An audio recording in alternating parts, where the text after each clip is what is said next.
Hello children, good morning, namaskar. You are welcome to Gyanodaya Basic Knowledge for Science classes for class 8. I am present for part 54 in the lesson of 3 परमाणु की संरचना।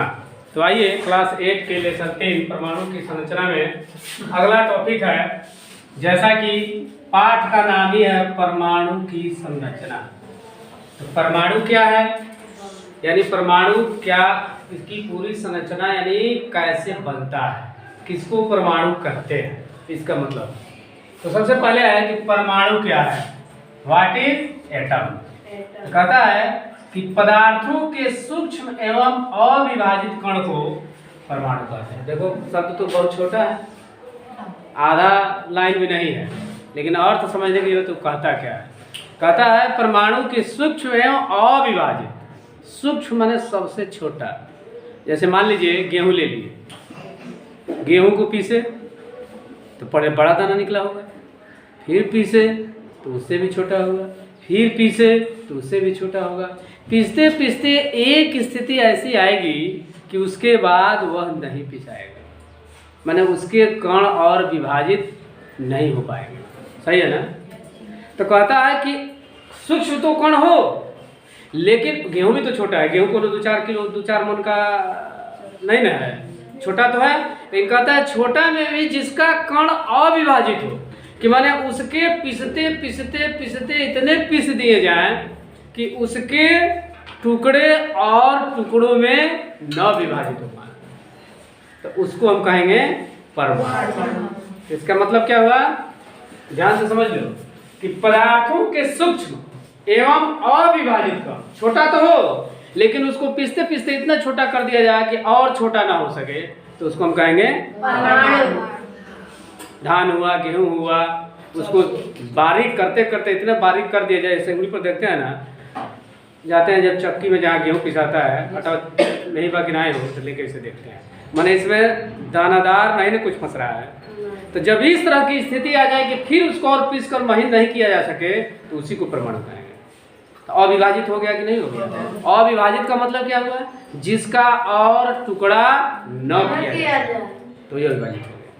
तो कहता है कि पदार्थों के सूक्ष्म एवं अविभाजित कण को परमाणु कहते हैं। किसने किसने इस चीज को कहा, कौन कौन लोग कहे, महर्षि कणाद, डेमोक्रिटस एवं एपिक्यूरस के अनुसार यही अवधारणा दी गई। क्या दी गई, कि क्या दी गई, पदार्थों के सूक्ष्म एवं अविभाजित कण को परमाणु कहते हैं, उसको और अविभाजित नहीं किया जाए। तो महर्षि कणाद एवं डेमोक्रिटस एवं एपिक्यूरस के अनुसार यही अवधारणा दी गई। ये सब वैज्ञानिक थे। अब है अणु क्या है, व्हाट इज मॉलिक्यूल। तो कहता है कि 2 या 2 से अधिक परमाणुओं के मिलने से जिस पदार्थ का निर्माण होता है उसे अणु कहते हैं। जैसे आटा को अगर खुद मिलाया जाए धीरे धीरे धीरे धीरे, तो उसका कुछ बड़ा कण बनेगा ना, बनेगा कि नहीं बनेगा। अगर कल्पना किया जाए तो धीरे धीरे उन कणों को मिला दिया तो फिर गेहूं बन जाएगा कि नहीं बन जाएगा, बन जाएगा ना। मिट्टी के बहुत कण ले लिया जाए छोटा छोटा, और उसको पानी में सान दिया जाए तो ढेला बन जाएगा, ढेला से ईंटा बन जाएगा, ईंटा से घर बन जाएगा, घर से बिल्डिंग बन जाएगी, बिल्डिंग 3 ताला 4 ताला 5 ताला बन जाएगा कि नहीं बन गया। तो किसके मिलने से बना, परमाणु के। तो परमाणु से जो ईंटा बन गया वो अणु हो गया, अणु हो गया कि नहीं हो गया। और उसी तरह आटे को मिला दिया जाए, गेहूं अगर बन जाए तो उसको क्या कहेंगे, अणु। नहीं, तो इसका मतलब अणु और परमाणु में कौन बड़ा होता है, कौन छोटा होता है। अणु बड़ा होगा, परमाणु छोटा होगा। परमाणु के मिलने से अणु का निर्माण होता है। छोटे छोटे कण को आपस में मिला दिया जाए तो बड़ा कण बन जाएगा नहीं बन जाएगा, तो अणु हो गया। यानी अणु को परमाणु में विभाजित किया जा सकता है। क्या परमाणु में को मिलाकर क्या बनाया जाएगा, अणु। तो ध्यान रखना, कई परमाणुओं के मिलने से अणु का निर्माण होता है, और एक अणु से कई परमाणु बनते हैं। ठीक है ना। वही कहता है 2 या 2 से अधिक परमाणुओं के मिलने से जिस पदार्थ का निर्माण होता है उसे समझा है ना। अब तत्व क्या है, व्हाट इज एलिमेंट। कहता है जब समान प्रकार के कई परमाणु आपस में मिलते हैं तो एक तत्व का निर्माण होता है, समान प्रकार का। अब गेहूं का आटा है तो केवल गेहूं, चावल का आटा हो तो केवल चावल, इसलिए कि चावल गेहूं आटा मकई सब मिला दो के, तो वो तत्व तो नहीं होगा। तत्व तभी कहेंगे जब समान प्रकार के पदार्थों के अणु, जब समान प्रकार के कई अणु परमाणु आपस में मिलते हैं। जैसे मिट्टी, मिट्टी में सब मिट्टी है, बालू नहीं रहे उसमें, केवल मिट्टी का अंश हो तो मिट्टी से मिलाएंगे तो उसका ये बनेगा गोला। गोला से धीरे धीरे अगर मिट्टी में मिलाकर किसी सांचे में डाल दें तो ईंट बन जाएगा। बन जाएगा कि नहीं बन जाएगा? तो समान प्रकार का हो गया कि नहीं हो गया? हो गया। तो समान प्रकार के परमाणु आपस में मिलते हैं तो एक तत्व का निर्माण क्या हो गया? ईंटा। वही मिट्टी है, हो गया। तो इसको हम जैसे देखो हाइड्रोजन, एक हाइड्रोजन परमाणु और फिर एक हाइड्रोजन परमाणु, दोनों को मिला दिया गया तो क्या हो गया? हाइड्रोजन का अणु हो गया। और बताया ना परमाणु के मिलने से अणु का निर्माण होगा। एक हाइड्रोजन एक हाइड्रोजन, एक अणु हाइड्रोजन का हो गया ना? समझ आई जी?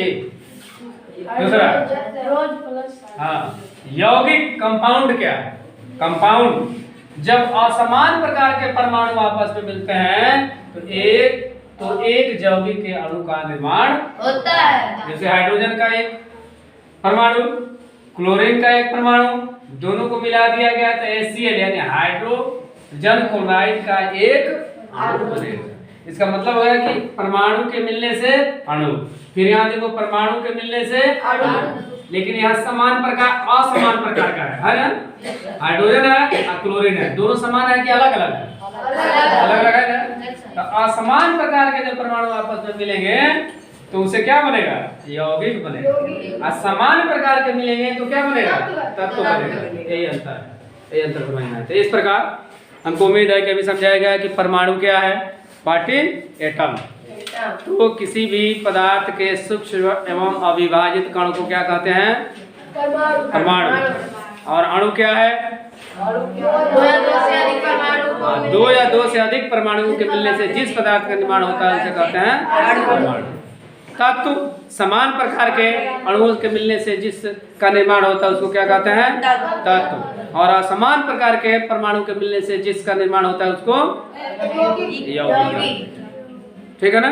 जैसे हाइड्रोजन, हाइड्रोजन के मिलने से हाइड्रोजन का एक अणु बना, क्लोरीन और हाइड्रोजन असमान परमाणु के मिलने से एक अणु हाइड्रोजन क्लोराइड का बना। ठीक है ना? तो इस प्रकार आपको ये समझ में आया? तो अब थोड़ा सा पूछा जाए, देखा जाए कितने लोग बताते हैं, वो बात अपने कॉन्फिडेंस से बताना है। ठीक है? चलिए सबसे पहले कौन बताएगा परमाणु क्या है, चाहे परमाणु किसे कहते हैं? दोनों बातें की है, कौन बताएंगे? हाथ उठाओ। पदार्थों के सूक्ष्म एवं अविभाजित कण को परमाणु कहते हैं। हाँ, अणु किसे कहेंगे? दो या दो से अधिक से परमाणु के मिलने से जिस पदार्थ का निर्माण होता है उसे अणु कहते हैं। चलो बोलो अंशिका, क्या कर रहे थे? बोलो अणु क्या है बताओ? बोलो जल्दी। अणु चाहे परमाणु की परिभाषा बताओ। जिस पदार्थ का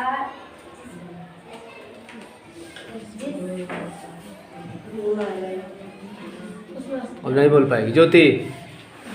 अणु क्या है? दो या दो से अधिक परमाणु के मिलने से जिस पदार्थ का निर्माण होता है उसे अणु कहते हैं। चलो परमाणु किसे कहते हैं, कौन बताएगा?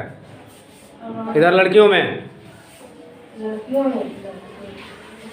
और कोई? खाली तुम लोग कथा सुनने आती हो। बोलो कोई है? ये कौन है? आमिना कौन है? नहीं बोल पाते, बोलो। हाँ। अच्छा, गेहूं और गेहूं के आटे में आटा अणु है कि परमाणु है? हाँ, अणु है। गेहूं का आटा क्या है जी? परमाणु होगा ना, जो छोटा होता है। चलो बैठो। तत्व तो क्या है, कौन बताएगा? समान प्रकार के कई परमाणु आपस में मिलते हैं उसे तत्व होता है। जैसे मिट्टी से ईंट, ईंट से मकान, मकान से बिल्डिंग। अच्छा चलो बैठो। और यौगिक जब समान प्रकार के परमाणु आपस में मिलते हैं तो एक यौगिक के अणु का निर्माण होता है। जैसे गेहूं में चावल। अच्छा चलो बैठो। तो चलिए, जो लोग बताए उनको भी धन्यवाद, नहीं बताए उनको भी धन्यवाद। तो अभी आप बहुत ही इजी वे में समझने का प्रयास किया, आपको समझाया भी गया कि अणु क्या है, परमाणु क्या है, तत्व क्या है, यौगिक क्या है। तो अणु और परमाणु में अंतर क्या है? अणु परमाणु के मिलने से बनता है, ठीक है। अणु परमाणु के मिलने से बनता है, इसका मतलब हुआ कि अणु बड़ा होता है और परमाणु उसका छोटे छोटे कण होते हैं। उसी तरह तत्व और यौगिक में अंतर है कि तत्व समान प्रकार के अणु के मिलने से बनते हैं और यौगिक और समान प्रकार के तत्व होते हैं। जैसे गेहूं में चीनी मिला दिया जाए, चावल का आटा मिला दिया जाए तो क्या होगा? यौगिक। लेकिन आटे में फिर आटे का ही मिलाया जाए तो वो तत्व होगा। समान प्रकार के परमाणु, एक एक परमाणु के मिलने से एक तत्व के अणु का निर्माण होता है, ठीक है ना। तो तत्व और यौगिक में अंतर समझ में आया? तत्व में क्या होता है? समान प्रकार के अणु होते हैं और यौगिक में असमान प्रकार के होते हैं। उसी तरह अणु और परमाणु में अंतर क्या है कि परमाणु के मिलने से अणु का निर्माण होता है। एक अणु में करोड़ों अरबों खरबों परमाणु होंगे। अब परमाणु अरबों खरबों हो तो उससे एक अणु का निर्माण किया जा सकता है, ठीक है ना। तो बात समझ में आई? इस प्रकार यह समझ में आता है। क्या क्या समझ में आता है? अणु, परमाणु, तत्व, यौगिक, ठीक है। तो मेरे चैनल, आपके चैनल, यूट्यूब चैनल को सब्सक्राइब करेंगे, वीडियो को लाइक करेंगे और अपने मोबाइल से दूसरे पर शेयर करेंगे ताकि और लोग भी इस वीडियो के माध्यम से अणु, परमाणु, तत्व, यौगिक के विषय में जानकारी तथा दोनों, तीनों, चारों में क्या अंतर है इसके विषय में जानकारी प्राप्त कर सकें। अब मैं मिलता हूँ नेक्स्ट वीडियो में, तब तक के लिए टाटा, बाय बाय, ओके, नमस्कार।